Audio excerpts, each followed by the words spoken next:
ఈ మధ్యన ఏ కొట్టి పోయి ఫోన్ పే చేసినా 15 మీకు ఫోన్ పే ద్వారా వచ్చాయి. Thank you boss, thank you boss, thank you boss, thank you boss, thank you boss, thank you boss, thank you boss. చాలు చాలు. As a Telugu guy I'm disappoint.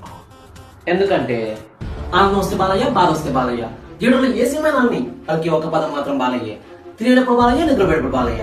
ఆ నిద్రలో కూడా వచ్చేది బాలయ్య బాలయ్య బాలయ్య బాలయ్య. రే నేను చిన్నప్పుడు తింది గోల్ ముద్దలు కదా, బాలయ్య ముద్దలు. బాలయ్య అంటే పేరు కాదు, బ్రాండ్. బాలయ్య అంటే ఊపిరి, బాలయ్య అంటే శబ్దం, బాలయ్య అంటే నిశ్శబ్దం, బాలయ్య అంటే అది బాలయ్య అంటే. అలాంటి బాలయ్య వాసిని మీరు సౌండ్ బాక్స్ లో ఇంక్లూడ్ చేయలేరు. ఎందుకయ్యా మీరు? నాకు మహేష్ బాబు అంటే ఇష్టమే, కానీ బాలయ్య అంటే ప్రాణం. సో నేనేం చేశానంటే